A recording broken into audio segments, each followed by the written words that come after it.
En el corazón de la zona industrial, un laberinto de asfalto agrietado y chimeneas que tosían un humo grisáceo hacia un cielo perpetuamente nublado, donde el aire olía a metal caliente, a ozono y a trabajo duro, se alzaba la fábrica Aceros del Norte. Era una catedral de ladrillo y acero, un gigante que había respirado el ritmo de la producción durante más de 50 años. Y en el corazón de esa fábrica, en una nave cavernosa y olvidada donde la luz del día apenas se atrevía a entrar, yacía una leyenda silenciosa, un motor colosal apodado el Corazón de Hierro. Llevaba 10 años apagado, una bestia de pistones del tamaño de barriles y engranajes que parecían las muelas de un titán prehistórico. Nadie en la nueva generación de operarios lo había visto funcionar, pero las historias persistían, susurradas durante los descansos para el almuerzo. Contaban que su arranque hacía temblar los cimientos del edificio, que su rugido ahogaba cualquier otro sonido y que su poder era tan bruto y fiable que podía mantener en marcha la fábrica entera por sí solo. Ahora, sin embargo, era un fantasma de óxido y silencio, un monumento a una era de poder que se había desvanecido, reemplazada por la eficiencia fría y aséptica de la tecnología digital. Las telarañas colgaban de sus válvulas como sudarios y una gruesa capa de polvo cubría su cuerpo metálico, amortiguando cualquier posible eco de su antigua gloria. Para la mayoría, era solo chatarra, un estorbo monumental que ocupaba un espacio valioso. Pero para Amara era un santuario. Amara era la hija de Samuel, el conserje, un hombre alto y delgado cuya piel oscura contrastaba con el mono de trabajo gris que vestía con una pulcritud inmaculada. Samuel se movía por la fábrica con una gracia silenciosa, una presencia casi invisible para los ingenieros y gerentes, pero fundamental para el orden del lugar. Cada tarde, después de la escuela, mientras su padre barría los pasillos llenos de virutas de metal y pulía los suelos manchados de aceite con una dignidad que era su armadura contra el mundo, ella se escabullía al rincón olvidado donde dormía el Corazón de Hierro. Con sus 17 años, Amara no veía un montón de metal inútil, veía un rompecabezas fascinante, una sinfonía mecánica esperando a su director. Su piel oscura, herencia de su padre, brillaba con un lustre cobrizo bajo la única bombilla que parpadeaba intermitentemente sobre el motor, proyectando sombras danzantes que daban vida a la bestia. Sus manos, a menudo manchadas de grasa vieja que se negaba a desaparecer por completo, trazaban las líneas de los viejos planos. Eran rollos de papel amarillento y quebradizo que su padre había rescatado de un contenedor destinado al incinerador años atrás, cuando la gerencia decidió modernizar los archivos. El conocimiento nunca es basura, hija, le había dicho al entregárselos, su voz un susurro grave y lleno de significado. Nadie lo sabía, pero Amara conocía cada válvula, cada tubería y cada tornillo de esa máquina mejor que su propio nombre. Había pasado incontables horas en su santuario, con un cuaderno de espiral y un lápiz, dibujando diagramas, calculando presiones y formulando teorías sobre por qué se había detenido. No era solo un capricho, era una obsesión, una conversación silenciosa con los ingenieros de antaño que habían diseñado y construido aquella maravilla.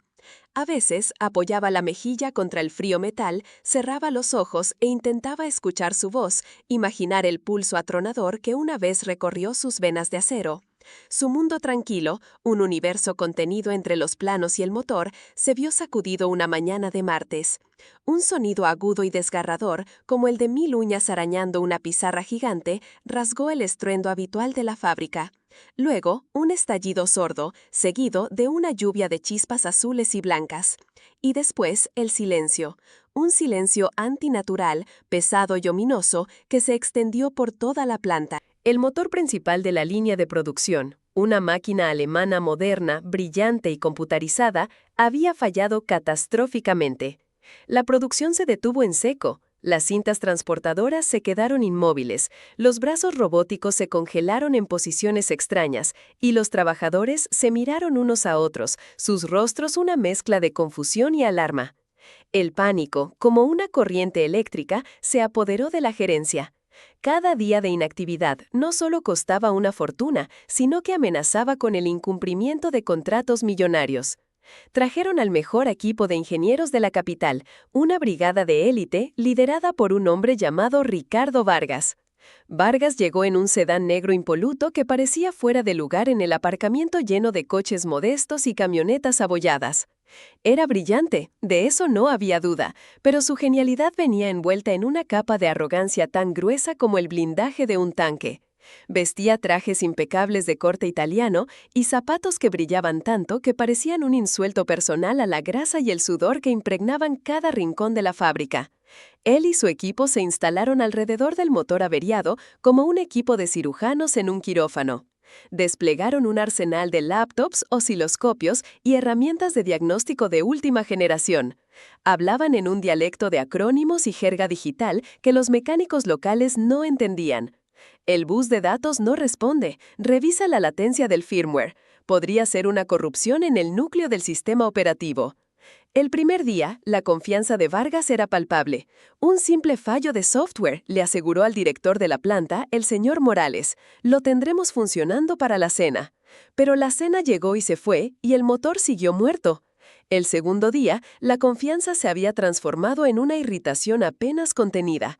Los trajes empezaban a parecer menos impecables, y las voces, antes seguras, ahora eran tensas. Trabajaron durante días, rodeados de sus pantallas parpadeantes y el zumbido de sus aparatos, pero el motor moderno, con toda su complejidad electrónica, se negaba a cooperar.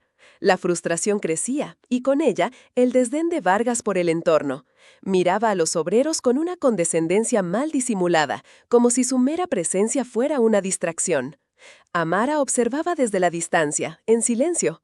Durante los descansos o mientras ayudaba a su padre con las tareas de limpieza cerca de la zona de crisis, aguzaba el oído. Escuchaba sus conversaciones, llenas de quejas sobre la infraestructura obsoleta y la falta de condiciones. Pero también escuchaba algo más, escuchaba su ceguera.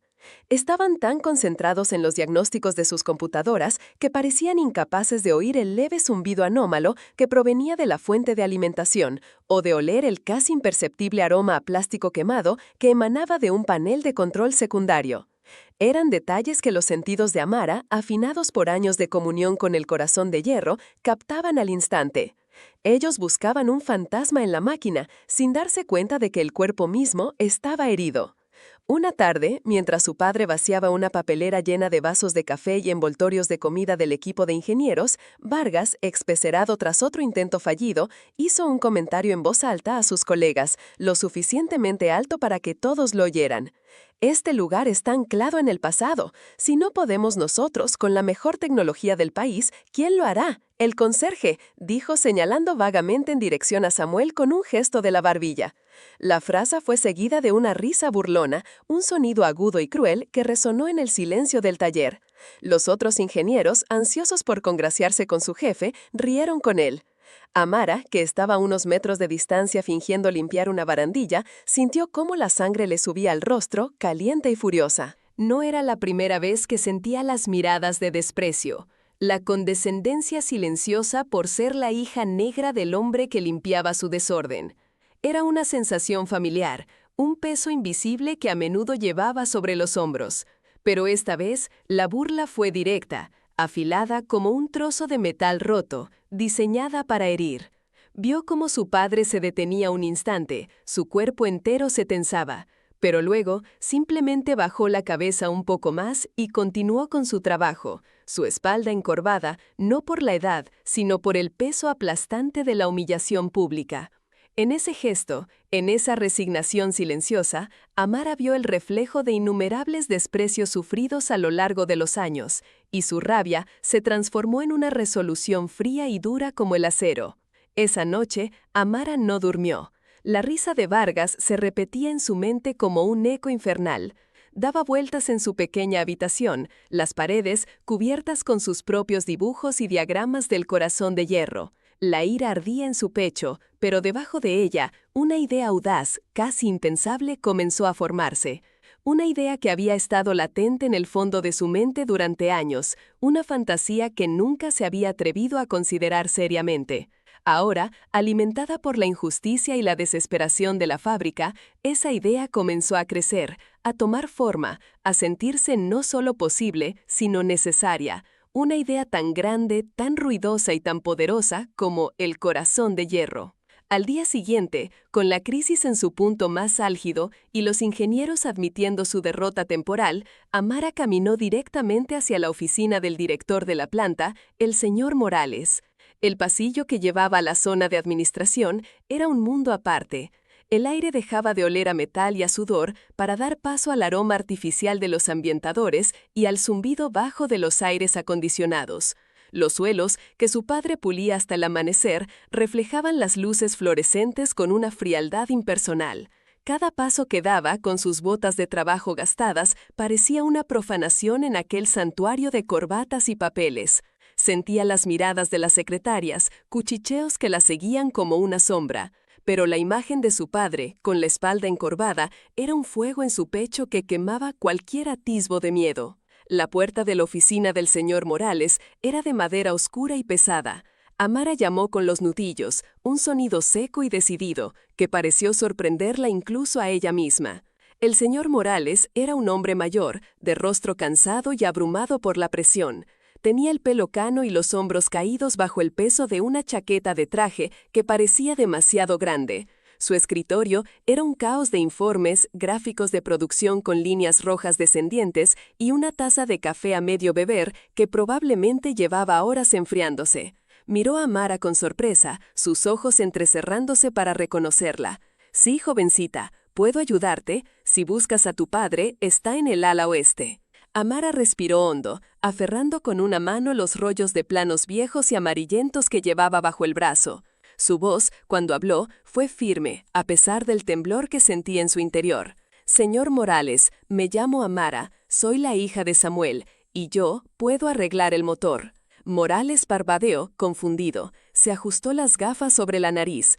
«El motor de la línea principal, niña, con todo respeto, los mejores ingenieros del país llevan 3 días encerrados con esa máquina y no han podido ni diagnosticar el fallo principal». «No ese motor», dijo Amara, y desenrolló los planos sobre una pequeña esquina libre del escritorio. Eran los originales del corazón de hierro, cubiertos de sus propias anotaciones a lápiz, cálculos y diagramas. «Hablo de el corazón de hierro. Puedo hacerlo funcionar. Su bloque principal es de hierro fundido de una sola pieza, casi indestructible. Los pistones son enormes, pero su diseño es simple». El fallo que tuvo hace 10 años no fue catastrófico. Fue una serie de problemas en cascada en el sistema de combustible y lubricación. Problemas que se pueden reparar. Puede alimentar la línea de emergencia y mantener la producción en marcha. Justo en ese momento la puerta se abrió de golpe y Ricardo Vargas entró sin llamar, con el rostro desencajado por la frustración. «Morales, es inútil, la placa base del controlador está frita y conseguir un reemplazo tardará semanas si es que lo encontramos. Estamos perdiendo el tiempo y...» Se detuvo en seco al ver a Amara y los viejos planos extendidos sobre el escritorio. Una sonrisa de incredulidad, teñida de desprecio, se dibujó en su rostro. «¿Qué es esto? ¿Una clase de historia?». Escuchó las últimas palabras de Amara y soltó una carcajada sonora e insultante. ¿Escuchó eso, Morales? La hija del conserje quiere jugar a ser ingeniera con el ancla. Esa reliquia es un peligro público. El metal debe tener una fatiga estructural que lo convertiría en una bomba. Los sistemas son obsoletos, no hay piezas de repuesto y requeriría una cantidad de combustible y aceite que probablemente ya ni fabrican. Es imposible. Es una fantasía infantil». El señor Morales miró a Vargas, cuyo traje impecable parecía una armadura contra la realidad del fracaso. Luego miró a la joven decidida frente a él. Vio la desesperación y la arrogancia herida en los ojos del ingeniero y una chispa de convicción inquebrantable en los de Amara. Vio sus manos, manchadas de una grasa que no era reciente, unas manos que conocían el trabajo. Estaba perdiendo millones cada día. La junta directiva lo estaba crucificando por teléfono cada hora. La arrogancia de Vargas no había producido resultados. La pasión de esta chica, ¿qué podía perder? «De acuerdo», dijo Morales, su voz resonando en la oficina con una autoridad que sorprendió a todos, incluido a él mismo. «Tienes 24 horas, Amara. Si esa máquina funciona al final de ese plazo, la fábrica te deberá mucho. Bueno, al menos lo intentaste». Vargas se quedó boquiabierto, visiblemente ofendido. «Esto es ridículo, es una pérdida de tiempo y recursos, se lo prohíbo, es una irresponsabilidad permitir que una aficionada manipule maquinaria de esa envergadura». Usted y su equipo de profesionales han tenido 72 horas y lo único que han producido son excusas y facturas, replicó Morales con una frialdad cortante. La decisión está tomada. Vuelva a su motor computarizado, señor Vargas. La señorita tiene trabajo que hacer. La noticia corrió por la fábrica como la pólvora. La hija de Samuel va a revivir al gigante. Los rumores se mezclaban con risas y escepticismo. Los ingenieros de Vargas se apostaron a una distancia segura del viejo motor, con los brazos cruzados y sonrisas de superioridad, como si esperaran el comienzo de una comedia. Los obreros más veteranos, sin embargo, observaban con una curiosidad teñida de nostalgia. Algunos recordaban el rugido del corazón de hierro, el temblor del suelo, que significaba que la fábrica estaba viva y a pleno rendimiento. Amara no les prestó atención, se dirigió a los vestuarios y se puso un overol viejo de su padre remendado en las rodillas y holgado en todas partes. Era su armadura. Cuando regresó a la nave del motor, su padre la esperaba. Samuel no había dicho una palabra, pero había reunido una caja de herramientas pesadas y oxidadas, las que nadie usaba ya, y había colocado una lámpara de trabajo adicional para desterrar las sombras. Su presencia era un pilar de apoyo silencioso y macizo. No necesitaba palabras. Su mirada, fija en su hija, lo decía todo. «Creo en ti». Amara se sumergió en las entrañas de la máquina. El aire allí dentro era denso, olía a aceite rancio y a polvo de una década. Durante las primeras horas, el trabajo fue de limpieza y diagnóstico, pero no con ordenadores ni sensores. Su diagnóstico era táctil, auditivo, casi instintivo. Con una linterna entre los dientes, se deslizó por pasadizos estrechos entre los pistones. Pasó sus dedos por cada tubería, sintiendo la textura del metal, buscando la corrosión, las debilidades. Golpeaba suavemente las válvulas con una llave inglesa, escuchando el tono de la respuesta. Un sonido sordo indicaba una obstrucción, un tintineo agudo, una posible fisura. «La línea de combustible principal», murmuró para sí misma. Con la ayuda de su padre, que le pasaba las llaves de tuercas del tamaño de su antebrazo, desmontó los inyectores. Estaban completamente obstruidos por una pasta negra y gomosa, los restos fosilizados del último combustible que había pasado por ellos. Mientras los ingenieros de Vargas la observaban desde lejos, negando con la cabeza, ella se sentó en el suelo con un cubo de disolvente y, con una paciencia de monje, limpió cada pieza, cada boquilla, usando un alambre fino para desatascar los orificios más pequeños. Luego vino el trabajo pesado. Los planos indicaban una ligera desalineación en el tercer pistón, probablemente la causa del apagado original. «Papá, necesito la cadena», dijo Samuel. Samuel, sin dudarlo, fue a buscar el viejo polipasto manual. Juntos lo anclaron a una viga del techo. El chirrido del metal oxidado de la cadena llenó el silencio mientras Amara, con su padre manejando la tensión, guiaba el colosal pistón, moviéndolo una fracción de milímetro cada vez. Era un trabajo de fuerza bruta y delicadeza extrema. Podía sentir la vibración a través de la palanca, el gemido del metal protestando, hasta que, finalmente, con un clac sordo y satisfactorio, encajó en su sitio. Fue entonces cuando hizo el descubrimiento crucial. Mientras revisaba el sistema de lubricación, notó una mancha oscura y casi imperceptible en el hormigón bajo el motor, una mancha que todos los informes de mantenimiento de hacía 10 años habían pasado por alto, atribuyéndola a un derrame. Pero Amara, que conocía cada centímetro de ese suelo gracias al trabajo de su padre, sabía que esa mancha era diferente.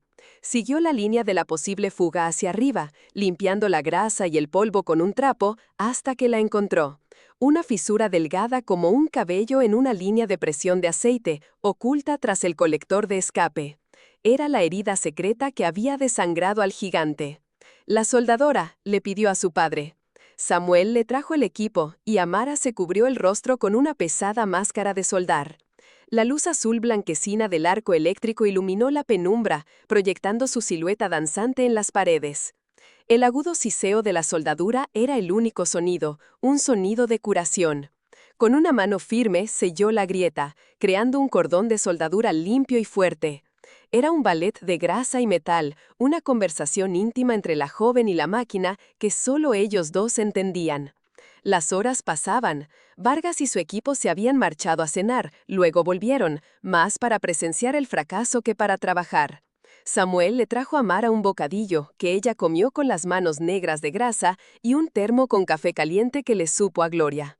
El cansancio empezaba a hacer mella, le dolían los músculos, tenía los ojos enrojecidos por el esfuerzo y el polvo, pero cada vez que miraba a su padre, que permanecía a su lado, limpiando herramientas o simplemente observando, encontraban nuevas fuerzas.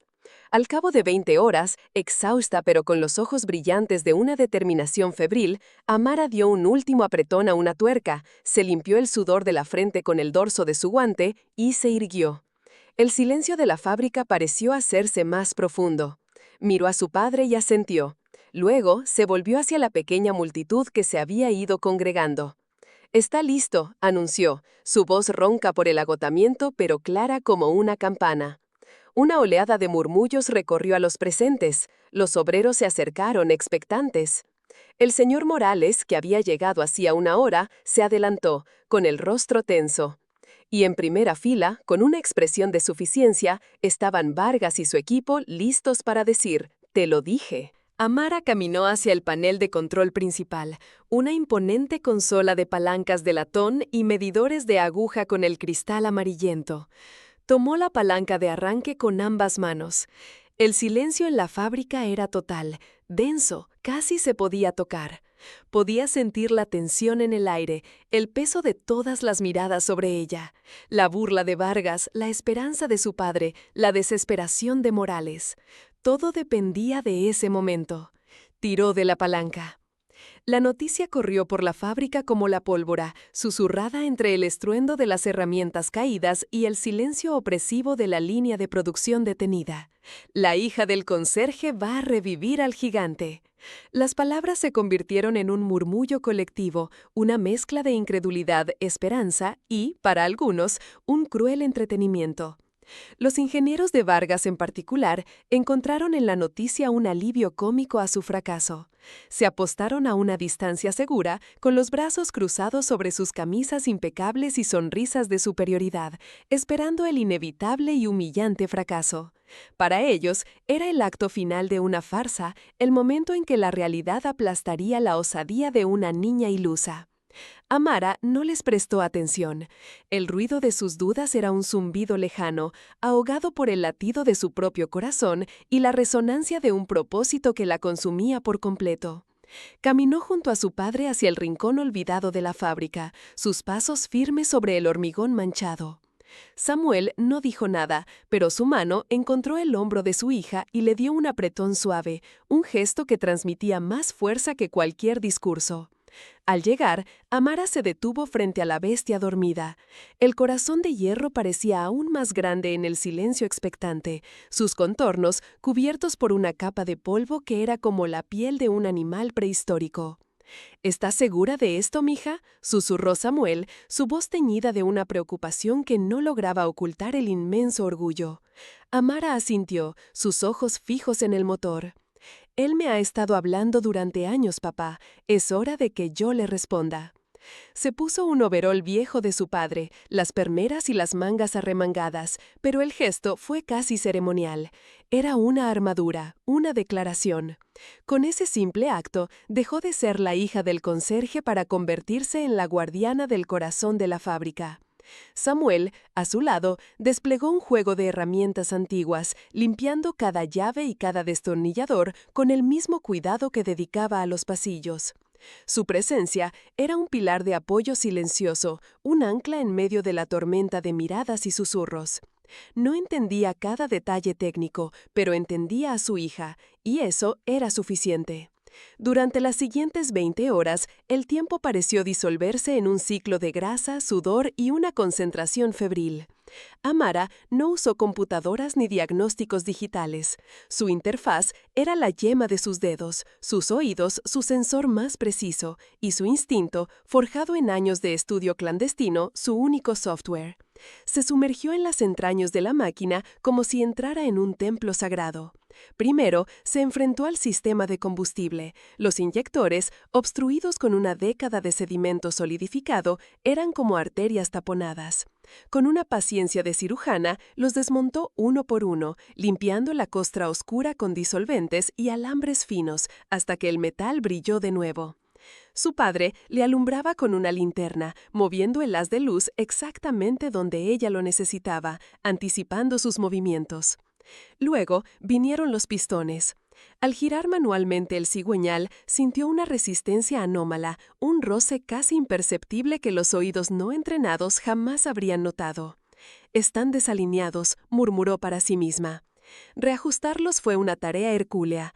Usando una palanca larga y todo el peso de su cuerpo, movió cada pistón una fracción de milímetro, golpeando suavemente con un mazo de goma, escuchando el cambio en la resonancia del metal hasta que el sonido fue limpio perfecto. El sudor le perlaba la frente y se mezclaba con la grasa de su rostro, dibujando surcos oscuros sobre su piel Vargas. Y su equipo pasaron un par de veces, con tazas de café en la mano. «Un poco de aceite de codo no va a arreglar una tonelada de chatarra», dijo uno de ellos, lo suficientemente alto para que Amara lo oyera. Ella no levantó la vista. Cada burla era como una chispa que avivaba el fuego de su determinación. La noche cayó sobre la fábrica, y las luces interiores proyectaban sombras danzantes que hacían que el motor pareciera moverse, respirar. Fue en la quietud de la madrugada, mientras la mayoría de los curiosos se habían ido a casa, cuando hizo su descubrimiento más crucial.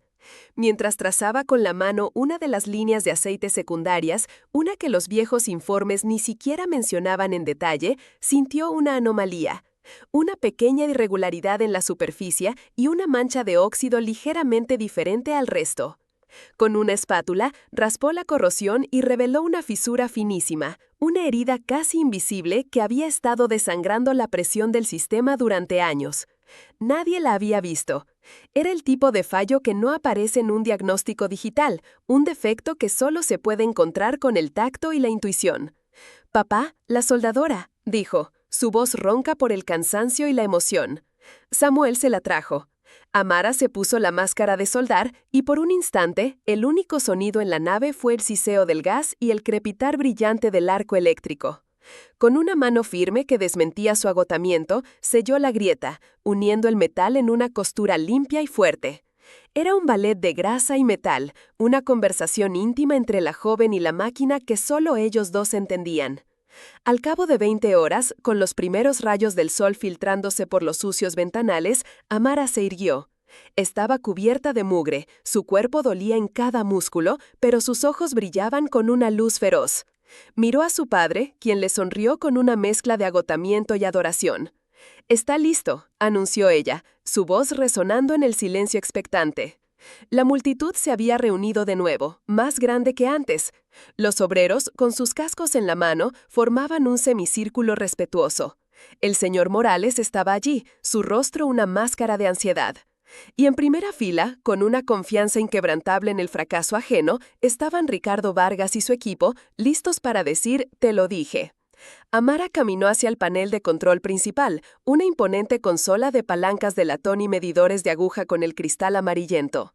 El silencio en la fábrica era total, tan denso que se podía sentir la presión en los oídos. Tomó la palanca de arranque con ambas manos, sintiendo el frío del metal. Respiró hondo, cerró los ojos por un segundo y tiró. Un chirrido metálico y agudo rompió el silencio, seguido de un gemido profundo y gutural, como el de un animal moribundo. Luego, un golpe sordo. Silencio absoluto. Una sonrisa de triunfo se dibujó lentamente en el rostro de Vargas. «¡Qué sorpresa!», murmuró, con un sarcasmo venenoso que llegó a oídos de todos los que estaban cerca. Un murmullo de decepción recorrió a la multitud. El señor Morales bajó la mirada, el peso de la fábrica cayendo de nuevo sobre sus hombros. Pero Amara no se inmutó. No había pánico en su rostro, solo una concentración intensa. Cerró los ojos, inclinando la cabeza, escuchando el eco del fracaso. No escuchaba el motor, escuchaba el silencio. Y en ese silencio notó una ausencia. Faltaba un siseo, el leve zumbido de la presión ecualizándose. Era algo que había leído en una nota al margen de un viejo plano, una peculiaridad de ese modelo específico. Corrió hacia un lado del motor, llave inglesa en mano, ante la mirada confundida de todos. Se arrodilló y, sin dudarlo, dio un solo y preciso giro a una válvula de presión que había olvidado calibrar en su agotamiento. Un ajuste mínimo, casi imperceptible para ella, pero para ella era la clave que abría la cerradura. Volvió al panel de control. Las miradas de lástima de la multitud pesaban sobre ella como una manta Vargas. Vargas negó con la cabeza, disfrutando del momento. Amara respiró hondo una vez más, ignorándolos a todos. Su mundo se había reducido a ella, su padre y la máquina. Volvió a tirar de la palanca. Primero hubo un profundo estruendo que vibró desde el suelo de hormigón y subió por las piernas de todos los presentes como el despertar de un volcán. Luego, una tos violenta y seca que escupió una nube de polvo y óxido por el escape, haciendo que la gente retrocediera. Y entonces sucedió. Un pistón se encendió, luego otro y otro más, hasta que los golpes se fusionaron en un rugido ensordecedor, rítmico y poderoso que llenó cada rincón de la fábrica. El corazón de hierro estaba vivo. Las luces de la planta parpadearon violentamente y luego se estabilizaron, brillando con una intensidad que nadie recordaba. El suelo vibraba con una fuerza primigenia, una pulsación que nadie había sentido en 10 años. La multitud estalló en vítores y aplausos que competían con el estruendo del motor. Los obreros lanzaron sus cascos al aire en señal de respeto y júbilo. El señor Morales miraba a la máquina, luego a Amara, con una mezcla de asombro y profunda admiración en su rostro. Era la mirada de un hombre que acababa de presenciar un milagro. Los ingenieros de la capital se quedaron congelados. La sonrisa de Vargas se había desvanecido, reemplazada por una máscara de pura incredulidad y humillación. Su rostro, normalmente bronceado y seguro, estaba pálido. La chica, a la que había ridiculizado, la hija del hombre invisible que limpiaba sus huellas, había logrado lo que su ciencia, su equipo y su arrogancia declararon imposible.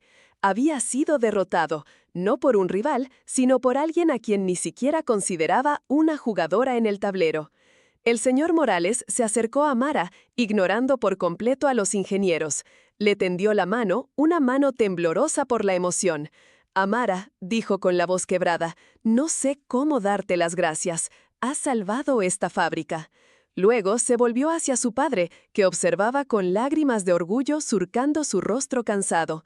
Samuel, tiene usted una hija que vale más que todo el oro que esta fábrica pueda producir en 100 años. Samuel no respondió con palabras, simplemente se acercó y abrazó a su hija, un abrazo que contenía años de amor, sacrificio y una fe inquebrantable. Amara se hundió en ese abrazo, el olor a sudor y aceite mezclado con el orgullo de su padre, y por primera vez en 20 horas se permitió sentir el peso de su logro. A la semana siguiente, en el tablón de anuncios de la fábrica, justo donde se publicaban los despidos y los recortes, apareció una nueva circular enmarcada. Anunciaba la creación de la beca de Ingeniería Aceros del Norte, una beca completa para estudios universitarios en la mejor facultad del país. La primera y unánime beneficiaria, Amara. Debajo, otro anuncio. Se le ofrecía un puesto de aprendiz de ingeniera jefa para que pudiera aprender de los veteranos y trabajar al mismo tiempo, bajo la tutela directa del propio señor Morales. Vargas y su equipo fueron despedidos discretamente unos días antes. Nadie los vio irse, simplemente desaparecieron, su arrogancia evaporada en el aire caliente de la fábrica. La lección había sido dura pero necesaria. Desde ese día, cada vez que el rugido del corazón de hierro resonaba en la zona industrial, no solo era el sonido de la producción, era un himno, un recordatorio constante de que el talento no entiende de clases sociales, que la inteligencia no tiene color de piel y que el verdadero poder no reside en los títulos o en los trajes impecables, sino en la pasión, la perseverancia y en la capacidad de ver la maravilla donde otros solo ven chatarra. Amara ya no era solo la hija del conserje, era Amara, la ingeniera que había devuelto el corazón a la fábrica, la leyenda silenciosa que, como la máquina que resucitó, se había convertido en el alma de Aceros del Norte.